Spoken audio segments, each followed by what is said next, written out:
உலகெங்கும் வாழும் அன்பு தமிழ் நெஞ்சங்களுக்கு வணக்கம். என்பிசி செய்தி மடல் ஹாட் டாக் நிகழ்ச்சியில் உங்களை சந்திப்பதில் மிக்க மகிழ்ச்சி. உலகளாவிய தமிழ் சொந்தங்களே, கடந்த வாரம் பென்னர் நிகழ்ச்சியை கிட்டத்தட்ட 25 லட்சம் மக்கள் நீங்கள் பார்த்தீர்கள். உங்களுடைய மேலான தகவல்களை எங்களோடு தொடர்பு கொண்டீர்கள். நன்றி நேயர்களே, தொடர்ந்து பாருங்கள்.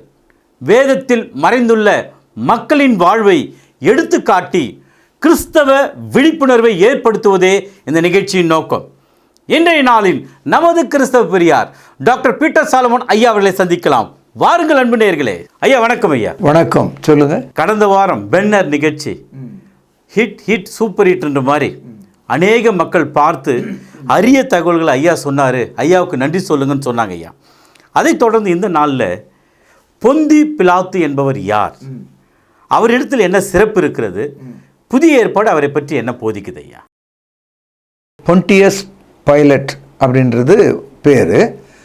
அந்த பொந்தி என்ற வார்த்தை அந்த பிலாத்து என்ற அந்த மனிதனின் ரோமாபுரியில் உள்ள ஒரு லோக்கல் பிளேஸ் அது. அதனால் அவருக்கு அந்த ஊரோட அவருடைய பெயரை இணைச்சிருக்காங்க. பொந்தி என்பது அந்த பிராந்தியத்தை குறிக்கிறது. அது இத்தாலி நாட்டில் இருக்குது. அவருடைய பேர் பிலாத்து, ஆங்கிலத்தை பைலட்னு தான் சொல்லுவாங்க. ஒரு கடூரமான முகமும் கொடூரமான மனமும் உடைய ஒரு ஆள். அப்படிப்பட்ட ஒரு ஆளை தான் ரோம அரசு அன்றைய யூதர்களை அடக்குவதற்கும் பயமுறுத்துவதற்கும் நடுங்க செய்வதற்கும் கடினமான இருதயமுடைய அவனை தேசாதிபதி அப்படின்னா கவர்னர், அந்த போஸ்ட்டுக்கு அவனை கொண்டு வராங்க. இயேசு கிறிஸ்துனுடைய கடைசி நாள் அவர் பொந்தி பிலாத்துக்கு முன்பாக நிற்கிறார். மத்தேயு 27ஆம் அதிகாரம் 2ஆம் வசனத்தில் படிக்கலாம். அவரை கூட்டி கொண்டு போய் தேசாதிபதியாகிய பொந்தி பிலாத்து முன்பாக ஒப்புவித்தார்கள். இந்த பொந்தி பிலாத்து இயேசுவை விசாரித்து அவர் குற்றமற்றவர் என்று தெளிவாக அறிந்து கொண்டார். பொந்தி பிலாத்து அப்படின்ற வார்த்தை கேட்டாவே கிறிஸ்தவர்கள் மத்தியில் ஒரு காட்சி. அது என்னன்னா, ஒரு பாத்திரத்தில் தண்ணி எடுத்து கையை கழுவி அவருடைய இரத்தப்படிக்கு நான் நீங்களாக இருக்கிறேன் என்ற அந்த காட்சி தான் எப்போவுமே உலகம் முழுதும் உள்ள எல்லா கிறிஸ்தவர்களுக்கும் நினைவில் வரக்கூடியது. அதாவது Pilate wash his hand by taking little water. ஆனால் அவனுடைய இருதயம் கழுவப்பட்டதானா அது வேற கேள்வி. இந்த தகவலை மத்தேயு 27ஆம் அதிகாரம் 24வது வசனம், கலகம் அதிகமாகிறதே அல்லாமல் தன் பிரயாசத்தினாலே பிரயோஜனம் இல்லை என்று பிலாத்து கண்டு தண்ணீரை அள்ளி ஜனங்களுக்கு முன்பாக கைகளை கழுவி, இந்த நீதிமானுடைய இரத்தப்படிக்கு நான் குற்றமற்றவன், நீங்களே பார்த்து கொள்ளுங்கள் என்றான். வரலாற்றில் இந்த கொடிய கடூரமான இரக்கமற்ற நியாயாதிபதி அவனுக்கு முன்பாக வந்த ஒரு வழக்கில் தடுமாறி போன ஒரு விஷயம் இந்த இடம்தான். அவனால் அதை சொல்ல முடியாமல் போகும்போது தண்ணீரை கைகளில் அள்ளி ஊற்றி கையை கழுவி காண்பிக்கிறான். அந்த நீதிமானுடைய இரத்தப்படிக்கு நான் நீங்களாக இருக்கிறேன். காரணம் என்னன்னா, யூதர்களுக்கு சிலுவையில் அறைகிற வழக்கம் கிடையாது. அவர்கள் ஒரு குற்றவாளியை கல்லெறிந்து கொள்வது வழக்கம். ஆனால் அந்த யூத மத தலைவர்களுக்கு அன்றைய சூழலில் அவர்கள் மத்தியில் ஒரு பிரபலமான மரணத்தை இயேசு கொடுக்க வேண்டும் என்று அவர்கள் விரும்புகிறாங்க. கொடூரமான ஒரு மரணத்தை கொடுக்க விரும்புகிறாங்க. அதனால தான் பிலாத்துவின் இடத்துல அடம் பிடித்து நீங்கள் அவரை சிலுவையில் அறையணும் அப்படின்னு கூக்குரலிட்டு அது ஒரு பெரிய பிரச்சனையாக புரட்சியாக மாற்றி அவனை அடிப்படையை செய்து சிலுவையில் அறையும்படி பிலாத்தின் கையில் அவரை ஒப்பு கொடுத்தாங்க. அதனால தான் பிலாத்து வரலாற்றில் நம்ம பைபிளை புதிய ஏற்பாட்டை எங்கெல்லாம் நம்ம படிக்கிறோமோ இயேசுவின் வாழ்க்கையோட அவருடைய மரணத்தோடு தொடர்புடைய ஒரு நபராக பிலாத்து இருக்கிறார். ஐயா, பிலாத்துவை ஒரு சிங்கத்துக்கு நேராக ஒப்பிடுறாங்களா, அது உண்மையா? அது உண்மைதான். அதாவது ஒரு லயன், டெரரைசிங் லைன் அல்லது ஒரு ரோரிங் லைன் என்று சொல்லலாம். அதாவது கர்ஜிக்கிற சிங்கம். அது உண்மைதான். இயேசு கிறிஸ்து பிலாத்துவுக்கு முன்னால் நின்றபோது நசுங்கிய ஒரு மெலிந்த ஒரு ஆட்டுக்குட்டியை போல இயேசு நிற்கிறார். கொழுத்த ஆண் சிங்கத்தை போல பிலாத்து நிற்கிறார். அதனால் லயன் அண்ட் லேம்ப்ன்றது மிக சரியான கருத்து தான். இயேசு கிறிஸ்து அவருக்கு முன்னால் நின்ற போது பிலாத்து ஒரு கேள்வி கேட்குறார்.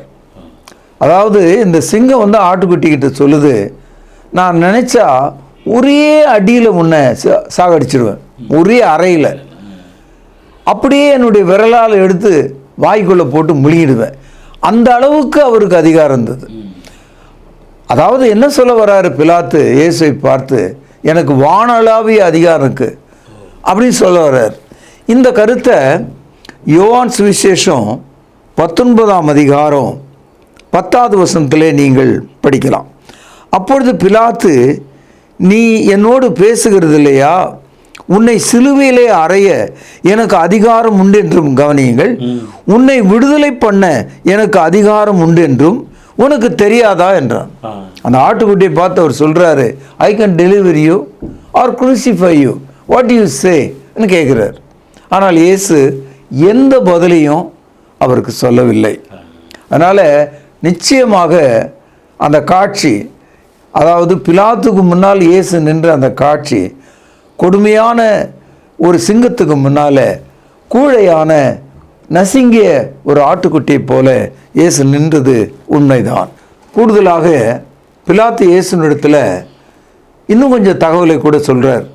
இதை வந்து மத்தேயு 27ஆம் அதிகாரத்தில் நாம் படிக்கிறோம். மத்தேயு 27:13, அப்பொழுது பிலாத்து அவரை நோக்கி, இவர்கள் உன்மேல் எத்தனையோ குற்றங்களை சாட்டுகிறார்களே, நீ அவைகளை கேட்கவில்லையா? அவரோ ஒரு வார்த்தையும் மாறுத்திரமாக சொல்லவில்லை. அதனால் தேசாதிபதி மிகவும் ஆச்சரியப்பட்டான்.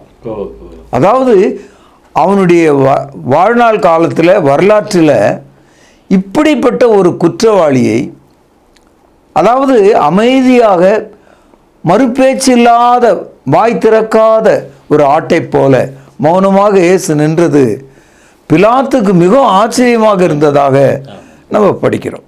ஐயா, இந்த பொந்தி பிலாத்து சத்தியமாவது என்ன அப்படின்னு கேட்குறாரு. இந்த சத்தியத்தை உண்மையாகவே அவர் புரிஞ்சுக்கினாரா? அதாவது பிலாத்தினுடைய வாழ்க்கையில் ஏராளமான மக்களுக்கு மரண தண்டனை கொடுத்துருக்கார். மரணத்தினுடைய வலியும் வேதனையும் அவருக்கு தெரியும். ஒவ்வொரு முறையும் அவர் மரண தண்டனை கொடுக்கும்போது அவருடைய நெஞ்சுக்குள்ள, அவருடைய மனசுக்குள்ள அந்த மரித்த மனிதனுடைய இரத்த கரைகள் சேர்ந்து கொண்டே வந்தது. ஏராளமான ஓலங்கள் அவருடைய மனசுக்குள்ள இருந்தது, கூக்குரல்கள் இருந்தது. அந்த சிலுவையில் அறையப்பட்ட மனிதனுடைய குடும்பம் விடுகிற சாபங்கள், அவனுடைய தூஷணைகள் அவனுடைய காதில் நிறைந்திருந்தது. அதனால பிலாத்து எப்போதும் தன்னுடைய மனதை சரி பண்ண, மன்னிப்பு ஒன்றை தேட அவன் மனசு விருப்பமாக தான் இருந்திருக்க வேண்டும். It was very very necessary for him. ஏன்னா he was a hardened sinner, கடினமான ஒரு மனநிலை உடைய நபராக இருக்கிறார். அதனால் இயேசு கிறிஸ்துவினிடத்தில் கேட்டு தான் பார்ப்போமே அப்படின்ற முறையில் திடீர்னு கேட்க ஆரம்பிச்சிட்டார். இது வந்து யோவான் 18வது அதிகாரம் 36லேருந்து நம்ம படிக்கிறோம். இயேசு பிரதியுத்தரமாக, என் ராஜ்யம் இவ்வுலகத்துக்குரியது அல்ல. என் ராஜ்யம் இவ்வுலகத்துக்குரியதானால் நான் யூதரிடத்தில் ஒப்புக்கொடாதபடிக்கு என் ஊழியக்காரர் போராடி இருப்பார்களே, இப்படி இருக்க என் ராஜ்யம் இவ்விடத்துக்குரியது அல்ல என்றார். அப்பொழுது பிலாத்து அவரை பார்த்து, அப்படியானால் நீ ராஜாவா என்றான். இயேசு பிரதியுத்தரமாக, நீ சொல்கிறபடி நான் ராஜா தான். சத்தியத்தை குறித்து சாட்சி கொடுக்க நான் பிறந்தேன், இதற்காகவே இந்த உலகத்தில் வந்தேன். சத்தியவான் எவனும் என் சத்தம் கேட்கிறான் என்றார். அதற்கு பிலாத்து, சத்தியமாவது என்ன என்றான். மறுபடியும் அவன் யூதர்களிடத்தில் வெளியே போய், நான் அவரிடத்தில் காணேன் என்று சொன்னான். இந்த வரலாற்றை நீங்கள் படிச்சீங்கன்னா இயேசுனிடத்திலிருந்து ஆவிக்குரிய முக்கியமான தகவலை அவர் தெரிஞ்சுக்கிட்டார். முதலாவது, இயேசு ஒரு ராஜ்யத்தை குறித்து போதிக்கிறார். அந்த ராஜ்யம் இந்த உலகத்துக்குரியது இல்லை அப்படின்னார். அப்படியானால் அவருடைய புரட்சிகரமான அந்த ராஜ்யம் எது என்பதை பிலாத்தும் புரிந்துக்கல, அன்னைக்கு இருந்த யூதர்களும் புரிஞ்சுக்கல, இன்னைக்கு இருக்கிற கிறிஸ்தவர்களும் புரிந்து கொள்ள. ஆமாம், இன்னைக்கும் புரிஞ்சுக்கல. ஏன்னு கேட்டால் பரலோக ராஜ்யத்தை குறித்து இயேசு பேசினாரு, அது ஆவிக்குரியதாக இருக்கிறது. அப்போ ஆவிக்குரிய ராஜ்யத்தை குறித்து பேசினதுனால இயேசு பிலாத்துவுக்கு அவன் புரிஞ்சுக்கிற முறையில் ஒன்று சொன்னார், நான் ராஜா தான், ஆனால் எனக்கும் இராணுவம் இருக்குது, சேவர்கள் இருக்காங்க, ஆனால் உனக்கு எதிராக அவங்க போராட மாட்டாங்க, எனக்காக அவர்கள் போராட மாட்டாங்க. Of course I have a kingdom, I am the king என்று அவர் தெளிவாக சொல்கிறார். ஆனால் நான் சொல்லுகிற இந்த ராஜ்யம் சத்தியத்தை பற்றியதாக இருக்கிறது. My kingdom is after the truth. இப்போ நீதிமன்றத்தில் நியாயாதிபதியாக உட்கார்ந்திருக்கிற அந்த பழைய பொந்தி பிலாத்து குற்றம், கரைகள், பாவங்கள், தண்டனைகள், மரணம், மரண ஓலை, இதெல்லாம் நல்ல தெரிஞ்ச ஆள். அவனிடத்துல விடுதலை பண்ணும் ஒரு சத்தியத்தை இயேசு சொன்னார். சொல்றாரு, சத்தியத்தை குறித்து சாட்சி கொடுக்க இந்த உலகத்தில் பிறந்தேன். நல்லா கவனிங்க, இன்னைக்கு உலகம் முழுவதும் எத்தனை மதங்கள் இருந்தாலும், எத்தனை போற்றுதலுக்குரிய அதன் தலைவர்கள் இருந்தாலும், எந்த ஒரு மதமும் தலைவனும் சத்தியம் என்றால் என்ன, சத்தியத்துக்காக பிறந்தேன் என்று சொன்னதே கிடையாது. கிறிஸ்தவம் மட்டும்தான் சத்தியம் என்பது என்ன என்று போதிக்கிறது. அந்த சத்தியத்துக்காகவே நான் வந்தேன் என்று சொல்கிறார். சத்தியத்தையும் அறிவீர்கள், சத்தியம் உங்களை விடுதலையாக்கும். யோவான் 8ஆம் அதிகாரம் 32வது வசனம். நானே வழியும் சத்தியமும் ஜீவனுமாக இருக்கிறேன். யோவான் 14ஆம் அதிகாரம் 6வது வசனம். யோவான் 17ஆவது அதிகாரம் 17வது வசனத்தில் உமது வசனம் சத்தியமாக இருக்கிறது, அதனால் அவர்களை பரிசுத்தமாக்கும். அப்போ கிறிஸ்தவம் என்பது சத்திய மார்க்கம். அந்த பிலாத்து இயேசுவிட்ட கேட்குறாரு, வாட் இஸ் ட்ரூத்? சத்தியம் என்றால் என்னன்னு ஒரு கேள்வி கேட்டார். இதை கேட்டுக்கொண்டிருக்கிற நேயர்கள் வாழ்க்கையில் நம் ஆத்துமாவை விடுதலை செய்யும் ஒரு சத்தியத்தை தெரிந்து கொள்ளாமல் மதக்கடமைகளை நிறைவேற்றுகிறவர்களாக, மதத்தை நம்புகிறவர்களாக இருந்தால் உங்களுக்கு அந்த சத்தியம் எல்லாமே போயிடும். ஏன்னா நம்ம பூசை புனஸ்காரங்களை நம்பி வாழ்கிறோம், அதாவது பாரம்பரியங்களை நம்பி வாழ்கிறோம். மனிதர்களுடைய பாரம்பரியங்களின் மீது அமைக்கப்பட்டதல்ல கிறிஸ்தவம். கிறிஸ்தவம் என்பது சத்தியத்தின் மீது அமைக்கப்பட்டிருக்கு. சத்தியத்தை நீங்கள் அறியாதவரை பாவத்திலே இருக்கிறீர்கள் என்று பொருள். சத்தியமாவது என்னன்னு அவன் கேட்டான். ஏசு சொன்னார், அதுக்காகவே பிறந்தேன், அதுக்காகவே உனக்கு முன்னால் நிற்கிறேன். அப்போது இவ்வளோ பெரிய வாய்ப்பு இருந்தோம், அந்த சத்தியத்தினால் அவன் விடுதலை பெறாமலேயே போயிட்டான். He had the opportunity to hear the truth, but he was not delivered from his sin. அதான் ஒரு பெரிய ட்ராஜடி. இன்றைக்கும் கையில் பைபிளை வைத்துக்கொண்டு காலகாலமாக தலைமுறை கிறிஸ்தவர்களாக மனிதர்கள் வாழ்கிறாங்க. சத்தியம் என்பது என்னென்னு தெரிஞ்சுக்காம, சத்தியத்துக்கு கீழ்ப்படியாமல் அவர்கள் ஒரு உலக பிரகாரமான ஒரு ஒழுங்கின் கீழே நானும் ஒரு கிறிஸ்தவர் என்று சொல்லி கொண்டிருப்பதை நான் வருத்தத்தோடு பார்க்கிறேன். இயேசு கிறிஸ்து சத்தியத்தை குறித்து பேசின பிறகு பிலாத்தினுடைய இருதயம் அதிர்ந்து விட்டது. ஒரு பூமி அதிர்ச்சியை போல அவனுடைய மனசு வெடிச்சிருச்சு. ரொம்ப அவசரமாக இயேசு கிறிஸ்துவை அந்த கொலைக்கார கூட்டமாகிய யூதர்களிடத்திலிருந்து காப்பாற்றும்படி முயற்சி எடுக்கிறார். சத்தியத்தை காப்பாற்றுவதல்ல அவருடைய நோக்கம், அவருடைய உடலை காப்பாற்றுவது அவருடைய நோக்கமாக இருந்தது. நீங்கள் லூக்கா எழுதிய சுவிசேஷம் 23ஆம் அதிகாரம் 16வது வசனம். ஆனபடியால் இவனை தண்டித்து விடுதலையாக்குவேன். இயேசுவை லேசா தண்டனை கொடுத்து விடுதலை பண்ணிடுவேன் அப்படின்னு சொன்னார்.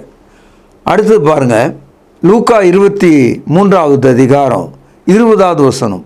பிலாத்து இயேசுவை விடுதலையாக்க மனதாய் மறுபடியும் அவரிடத்தில் பேசினான். இது 2வது முறை.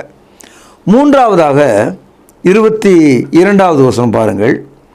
அவன் 3ஆம் தரம் அவர்களை நோக்கி, ஏன் இவன் என்ன பொல்லாப்பு செய்தான்? மரணத்துக்கு ஏதுவான குற்றம் ஒன்றும் இவனிடத்தில் நான் காணவில்லையே, ஆகையால் நான் இவனை தண்டித்து விடுதலையாக்குவேன் என்றான். அதாவது இந்த history of Pontius Pilate, he tried thrice to free Jesus Christ. இயேசுவை விடுதலையாக்க 3 முறை முயற்சி எடுத்திருக்கார். இந்த சப்ஜெக்ட் நடந்துட்டு இருக்கும் போதே பிலாத்துனுடைய மனைவி ஒரு செய்தி அனுப்புகிறார். சொன்னார். அந்த செய்தி என்னன்னா, அவர் நீதிமான், நீ அவருக்கு ஒரு தீமையும் செய்யாதேன்னு சொன்னார். இதெல்லாம் பதிவு செய்யப்பட்டிருக்கு. இதையெல்லாம் கேட்டுக்கொண்டிருக்கிறவர்கள், படித்து கொண்டிருக்கிறவர்கள் இந்த சத்தியத்தை விளங்கணும். அந்த கொடிய மிருகமாகிய பிலாத்து அவன் மனம் மாறியும் கீழ்ப்படியாமற் போனான். He was repented but not obeyed. 3 முறை முயற்சி. ஆமாம், 3 முறை முயற்சி பண்ணார். ஆனால் ஒன்றும் பலிக்கவில்லை. தேவனே இயேசுவை உலகத்தின் பாவத்திற்காக ஒப்பு கொடுத்திருக்கும் போது மனிதன் அவரை விடுதலையாக்க முடியுமா? மனுஷ முயற்சிகள் அவரை விடுதலையாக்க முடியுமா? இயேசு பிறந்ததே மரிப்பதற்காகத்தானே, பாவத்திற்காக மரிப்பதற்காகவே இந்த உலகத்திற்கு வந்தார். பாவத்தை சுமப்பதற்காக இந்த உலகத்திற்கு வந்தார். எல்லா மனுஷனுடைய மரணத்தை ருசி பார்க்கும்படி இயேசு சிலுவையில் அறையப்பட்டார் என்று எபிரேயர் 2ஆம் அதிகாரம் 9வது வசனத்தில் படிக்கிறோம். பிள்ளைகள் மாம்சத்தையும் இரத்தத்தையும் உடையவர்களாக இருக்கிறதுனால அவரும் மாம்சத்திலும் இரத்தத்திலும் உடையவராய் மரணத்துக்கு அதிகாரியாகிய பிசாசானவனை தன்னுடைய மரணத்தினாலே ஜெயிக்கும்படி வந்தார் என்று எபிரேயர் 2ஆம் அதிகாரம் 15வது வசனத்தில் படிக்கிறோம். ஆகவே பிலாத்தினுடைய 3 முயற்சிகள் தோற்று போயிற்று. அப்படின்னால ஐயா, நீங்கள் கொடுக்குற விவரங்களை பார்த்தா இந்த பொந்து பிலாத்தினுடைய அரசியல் எப்படி ஐயா இருந்தது? இன்னைய அரசியல்வாதிகள் மாதிரி தான்.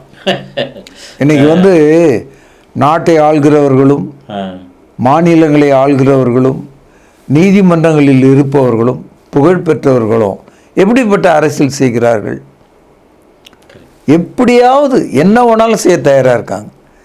நம்ம காலத்துலேயே இன்றைக்கி பார்க்குறோம். இந்த நவீன காலத்தில் நம்ம நாட்டை சுற்றி இருந்த 2 நாடுகளிலிருந்து அந்தந்த நாட்டை ஆள்கிறவர்கள் ஓட்டம் பிடித்தார்கள். பார்த்தீங்களா? அந்த அளவுக்கு அரசியல் தரந்தாழ்ந்து இருக்கிறது. அதனால் இந்த பொந்தி பிலாத்து யூதர்களுடைய தேவாலயத்தினுடைய பணத்தில் அந்த பொந்தி பிலாத்து உட்கார்ந்திருந்த அரண்மனையை அவன் அந்த காலத்திலேயே கட்டிட்டான். அதாவது லஞ்ச பணம், தவறாக சம்பாதிக்கப்பட்ட பணம். அதை அன்றைய யூதர்கள் தெரிந்து வைத்திருந்தாங்க. ஆனால் இந்த சூழ்நிலையில் நாங்கள் ரோமாபுரியில் உள்ள பேரரசனுக்கு இந்த தகவலை சொல்லுவோம் அப்படின்னு மிரட்ட ஆரம்பிச்சிட்டாங்க. இன்றைக்கும் பாருங்கள், பெரும் தலைகள், பெரும் அதிகாரிகள், பெரும் பெரும் உயர் பதவியில் இருக்கவங்க சூழ்நிலை கைதிகளாக மாட்டும் போது எவ்வளோ தாழ்த்துக்கிட்டு மன்னிப்பு கேட்டுறான். அந்த ஸ்டேஜுக்கு வந்துட்டான் அவன். Because he was exposed of his bribe. அதனால் பாருங்கள், யோவான் 19வது அதிகாரம் 12வது வசனம், பிலாத்து அவரை விடுதலை பண்ண வகை தேடினான். யூதர்கள் அவனை நோக்கி, இவனை விடுதலை பண்ணினால் நீர் இராயனுக்கு சிநேகிதன் அல்ல, தன்னை ராஜா என்று சொல்கிறவன் எவனோ அவனே ராயனுக்கு விரோதி என்று சத்தமிட்டார்கள். பிலாத்து இந்த வார்த்தையை கேட்டபொழுது இயேசு வெளியே அழைத்து தளவரிசைப்படுத்தின மேடை என்றும் எபிரேய பாஷையில் கபத்தா என்று சொல்லப்பட்ட இடத்துல நியாயஸ்தனத்தின் மேல் உட்கார்ந்தான். அதாவது இந்த கபத்தா என்ற நியாயஸ்தனம், அந்த பில்டிங் ரோம் ஹிஸ்டரியில் நீங்கள் படிச்சிங்கன்னா அவங்க சொல்கிறாங்க, இந்த பணத்தால் பெரும் கோட்டை ஒன்று அவன் கட்டிகிட்டு இருக்கிறான். ஒரு பெரும் மேடை அதில் வச்சுருக்கான். அதில் தான் அவன் உட்காந்துட்டு இருந்தான்.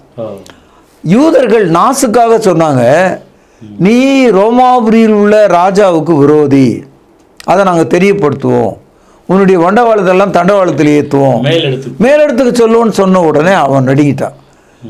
எப்படிப்பட்ட அரசியல்வாதி என்பதை இன்னைக்கு இருக்கிற அரசியல்வாதிகளோட நீங்க பொருத்தி பாருங்க. தன்னுடைய பதவியை காப்பாத்தி என்ன வேணா செய்யறதுக்கு தயாரா இருக்காங்க. இன்னைக்கு அதிகாரம் என்ன நடக்குதுன்னு புரியல. நான் சொல்லுவது நீங்க புரிஞ்சுக்கணும். என்ன நடக்குதுன்னு உங்களுக்கு புரியல. நாட்டை விட்டு பிரதமர்கள் ஓடுகிறார்கள், என்ன அர்த்தம்? அவர்கள் எவ்வளவு தூக்கி கொண்டு ஓடுகிறார்கள் என்பதையும் பாருங்க. நான் சொல்லுவதுக்கு ஒன்றும் அச்சம் இல்லை. இலங்கையை கவனிங்க, பங்களாதேஷை பாருங்க இன்னைக்கு. அதனால தான் ஆகவே பிலாத்து நடுங்கிட்டான். வேற வழி இல்லாமல் தான் இயேசுவை அவன் ஒப்பு கொடுத்தான்.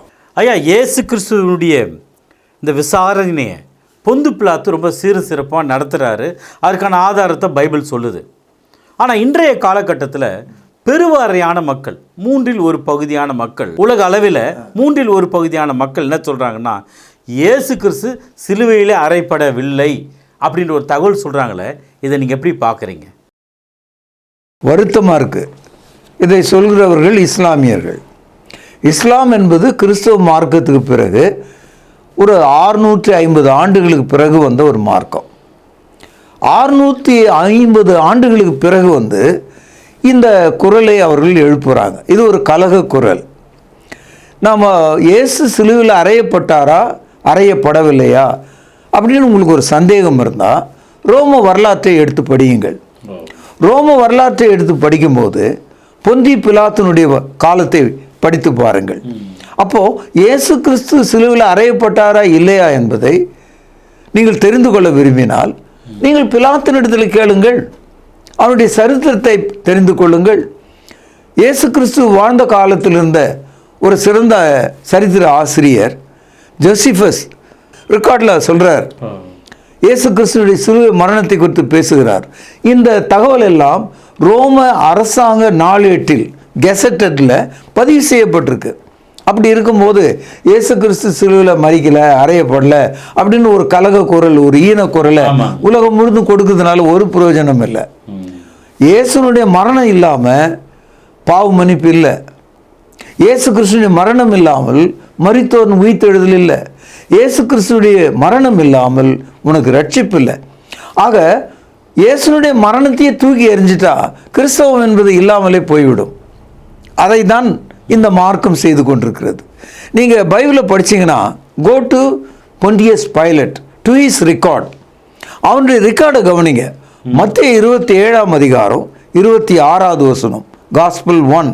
காஸ்பிள் 2 பாருங்க, மார்க்கு 15ஆம் அதிகாரம் 15வது வசனம், காஸ்பிள் 3, லூக்கா 23ஆம் அதிகாரம் 25வது வசனம், காஸ்பிள் 4, யோவான் எழுதிய சுவிசேஷம் 19ஆம் அதிகாரம் 26வது வசனம். இந்த 4 வசனங்களும் பொந்தி பிலாத்தினுடைய பார்வையில் அதிகாரத்தில் இயேசு வாரினால் அடிக்கப்பட்டு ஜனங்கள் முன்னால் நிறுத்தப்பட்டு அவர் முகத்திலே துப்பப்பட்டு தலையிலே முள்முடி வைக்கப்பட்டு அதை கோலினால் அடித்து பிறகு சிலுவையை சுமந்து கொல்கதா என்ற இடத்துல அவர் சிலுவையில் அறையப்பட்டார் என்ற அந்த தகவலும், கூடுதலாக அவருக்கு வலது பக்கம் இடது பக்கம் 2 கள்ளர்கள் அறையப்பட்டார்கள் என்ற தகவலும் உலக அதிகாரத்தின் கீழே, நாடுகளின் கீழே, குறிப்பாக அன்றைய ரோம் அரசின் கீழே பதிவு செய்யப்பட்ட ஒரு வரலாறு. ஆகவே இந்த 4 வசனங்களும் பிலாத்தினுடைய வாழ்க்கையில் நீங்கள் தெரிஞ்சுக்கலாம். அவரை சிலுவையில் அறையுங்கள் என்று சொன்னபோது அவரை ஒப்பு கொடுத்தான். அப்போ who delivered him to be crucified? It was Pilate. அப்போ பிலாத்து தெளிவாக இயேசு சிலுவையில் அறையும்படி ஒப்பு கொடுத்தான் என்ற தகவல் வசனத்தின் கீழே 4 சுவிசேஷ புத்தகத்தில் வரிசையாக பதிவு செய்யப்பட்டிருக்கு. அப்படி இருக்கும்போது 650 வருஷத்துக்கு பின்னால் அவர் அறையப்படவில்லை என்று சொல்வது அது ஒரு கலக குரல் என்றும் ஈன குரல் என்றும் பயனற்றது என்றும் நான் சொல்கிறேன். அது மட்டும் இல்லை, இயேசு கிறிஸ்துவை ஏதோ ஒரு தீவில் ஏதோ ஒரு மலையின் மேலே அரைஞ்சதாக இல்லாமல் எருசலேம் பட்டணத்தில் தேவாலயத்துக்கு வெளிப்பகுதியில் கொல்கதா என்ற ஒரு சிறிய மலையில் அவர் சிலுவையில் அறையப்பட்டார் என்ற ஒரு தகவலை நீங்கள் மத்தேயு 27ஆம் அதிகாரம் 31வது வசனத்தில் படிக்கலாம். Jesus was crucified on mount Golgotha. அப்போது இயேசு சிலுவையில் அறைந்த இடம், சிலுவையில் அவர் அறையப்பட்டார் என்ற தகவலை மத்தேயு, மார்க்கு, லூக்கா, யோவான் பதிவு செய்திருக்காங்க. அப்படி இருக்கும்போது இத்தனை பதிவுகளை கடந்து, வரலாற்றை கடந்து, பிலாத்தை கடந்து 650 ஆண்டுகளுக்கு பிறகு தூங்கி நின்ற ஆள் திடீர்னு எழுந்து பேசினது போல செத்த ஆள் வந்து உயிர் பெற்றது போல ஏதோ ஒரு செய்தியை இவர்கள் பரப்பி கொண்டிருக்காங்க. கண்டிப்பாக இது வருத்தத்துக்குரியது. ஐயா, நீங்கள் கொடுக்குற இந்த வேத ஆதாரத்தை பார்த்தா உண்மையிலேயே பிலாத்துடைய மனசில் எந்த அளவுக்கு பாதிப்பை ஏற்படுத்தியிருக்குன்னு நினைக்கிறீங்க? எவ்வளவு பாதிக்கப்பட்டான் என்பதுக்கு அவன் நடந்து கொண்ட ஒரு விஷயந்தான் ரொம்ப ஆச்சரியம். அதாவது இயேசு சிலுவையில் அறைந்தாங்க. அப்படி அறையும் போது அந்த சிலுவையில் இயேசு இருக்கிறாரு. அந்த சிலுவையில் அது மேலே ஒரு சின்ன போர்டு, அதில் ஒரு மேல் விலாசத்தை எழுதி போட்டாராம். அதில் ஒரு தகவல் எழுதி போடுறார். இயேசு கிறிஸ்துவோடு ரைட்டில் ஒன்று லெஃப்டில் ஒன்று 2 திருடர்கள் இருந்தாங்க. அவங்க மேலே எதுவும் இல்லை, ஆனால் இவர் மேலே மட்டும்தான் இதை எழுதி போட்டிருக்காங்க. யோவான் எழுதிய சுவிசேஷம் 19வது அதிகாரம் 19வது வசனம். பிலாத்து ஒரு மேல் விலாசத்தை எழுதி சிலுவையின் மேல் போடுவித்தான். அதில் நசரேயனாகிய இயேசு யூதருடைய ராஜா என்று எழுதியிருந்தது. இதோடு போகல, இயேசு சிலுவையில் அறையப்பட்டிருந்த இடம் நகரத்துக்கு சமீபமாக இருந்தபடியினால் இந்த இடத்துல நகரம் என்பது எருசலேமை குறிக்கிறது. யூதரில் அநேகர் அந்த மேல் விலாசத்தை வாசித்தார்கள். அது எபிரேயம், கிரேக்கும், லத்தீன் பாஷைகளில் எழுதியிருந்தது. எந்த அளவுக்கு பிலாத்து அவனுடைய மனதில் இருந்த ஒரு சூழல் இருந்தால், இயேசு உயிர் விடுவதற்கு முன்பாகவே அந்த சிலுவையின் மீது ஒரு பலகையில் 3 மொழிகளில் எழுதுகிறான். ஏன் 3 மொழியில் எழுதுகிறான்? 1 யூதர்கள் படிக்கணும், 2 கிரேக்கர்கள் படிக்கணும், 3 அன்றைய அதிகாரமுடைய லத்தீன் மொழியில் இருக்கிற மக்கள் ரோமர்கள் படிக்கணும். அப்போ 3 மொழியில் எழுதுறான்னா எந்த அளவுக்கு அவன் கன்விக்ட் ஆகிருப்பான் பாருங்க. எழுதி இன்னைக்கு நம்ம இந்த வரலாற்றை படிக்கும்போது இயேசு சிலுவையில் மரித்தார் என்பது மட்டுமல்ல, அவருடைய மரணத்தோடு ஒரு விளம்பரம், ஒரு செய்தியை பாருங்க. இயேசு கிறிஸ்து யூதருடைய ராஜா என்ற ஒரு செய்தி அங்கே சொல்லப்பட்டிருக்கு. இதை பார்த்த அன்றைய யூதர்களும் பிரதான ஆசாரியர்களும் கதி கலங்கி போய் அவருடைய காலடியில் இருந்த தரை நகர்வது போல உணர்ந்து ஓடி அடித்து கொண்டு வந்து பிலாத்தின் இடத்துல, தயவுசெய்து அந்த பலகையை கழட்டுங்க, தயவுசெய்து நீங்கள் அதை எடுங்க அப்படின்னு கூட கேட்டாங்க. ஆனால் உறுதியாக பிலாத்து, நான் எழுதினது தான், எடுக்கவே மாட்டேன் அப்படின்னு சொல்லிட்டார். இந்த கருத்தை யோவான் 19ஆம் அதிகாரம் 21வது வசனம். அப்பொழுது பிரதான ஆசாரியர் பிலாத்துவை நோக்கி, யூதருடைய ராஜா என்று எழுதாமல் தான் யூதருடைய ராஜா என்று அவன் சொன்னதாக எழுதும் என்றார்கள். பிலாத்து பிரதியுத்தரமாக, நான் எழுதினதே என்றான். எவ்வளோ பெரிய ஒரு வரலாற்று தகவல் பாருங்க. அப்போ கிறிஸ்துவை பிலாத்து என்னவாக பார்க்கிறான், யாராக பார்க்கிறான், அவருடைய மரணத்தை எப்படி அவன் புரிந்து கொண்டான்? இயேசு யூதருடைய ராஜா என்று சொன்னான். அது மட்டும் அல்ல, எபிரேய மொழி, கிரேக்க மொழி, லத்தீன் மொழியில் எழுதியிருக்கான். இவ்வளோ பெரிய தகவல் இங்கே இருக்கும்போது 650 ஆண்டுகளுக்கு பிறகு வந்த ஒரு இயக்கம் அதை மறுப்பது கேலிக்குரியதாக இருக்கிறது, கண்டனத்துக்குரியதாக இருக்கிறது. அது அவர்களுடைய ரட்சிப்பு இழக்கக்கூடியதாக இருக்கிறதாக. நான் தான் பேர் வச்சென்ற மாதிரி இருக்கு. அதுதான் ஐயா, சிலுவை மேலுள்ள அந்த விலாசம் ரொம்ப அழகாக விளக்கி சொன்னீங்க. அதோடு இன்னொரு கேள்வி ஐயா, இயேசு கிறிஸ்து மரித்தது பிலாத்துக்கு தகவல் தெரியுமா? மிக நன்றாக தெரியும். காரணம், இயேசு சிலுவையில் மரித்து விட்ட பிறகு அந்த உடலை வாங்குவதற்கு யாருக்கும் தைரியம் இல்லை. அவருடைய தாயாருக்கோ, அவருடைய தகப்பனாருக்கோ, அவருடைய சீஷர்களுக்கோ, அவரிடத்துல பிரியமாக இருந்தவர்களுக்கோ அந்த துணிவு இல்லை. அந்த கட்டத்தில் அரிமத்திய ஊரானாகிய யோசேப்பு என்பவர் பிலாத்தினிடத்தில் தைரியமாக போய் அந்த உடலை இறக்குவதற்கு அனுமதி கேட்கிறார். அப்படியானால் பிலாத்துவுக்கு அவருடைய மரணம் தெரியுமா தெரியாதா? கண்டிப்பா தெரியும். ஸோ அவருடைய மரணத்தை அவர் நன்றாக தெரிந்ததனால தானே ஒரு கெசட், ஒரு அரசாங்க அதிகாரத்தை கொடுக்கிறார். ஓகே, நீங்கள் அவருடைய பாடியை கீழே இறக்கி அடக்கம் பண்ணலான்னு. அப்போ இயேசு கிறிஸ்து சிலுவையில் மரிக்கவில்லை என்று சொல்கிற இந்த கலக குரலும் ஈன குரலும் அடிபட்டு போயிடும். இயேசு கிறிஸ்துடைய மரணம் அடக்கம் உயிர்த்ததில் அறிந்த இந்த பிலாத்தினுடைய முடிவு தான் என்ன ஐயா? அந்த முடிவு ரொம்ப வேதனையானது. கடூரமும் கொடூர முகமும் ஜனங்களுக்கு மரணத்தையே வழங்கி கொண்டிருந்த அந்த பிலாத்து இயேசுவை அவருடைய மரணத்தில் தெளிவாக அவனை பார்க்கிறார். இயேசுவை அவருடைய அடக்கத்தில் அவன் பார்க்கிறான். இயேசுடைய உயிர்த்தெழுதலை நன்றாக கேள்விப்பட்டிருக்கிறான். இத்தனையும் அனுபவித்த அந்த மனிதன் சத்தியம் என்பது என்ன என்று கேட்டானே, அதற்கு அவன் கீழ்ப்படியவே இல்லை. அவன் ரட்சிக்கப்படலை.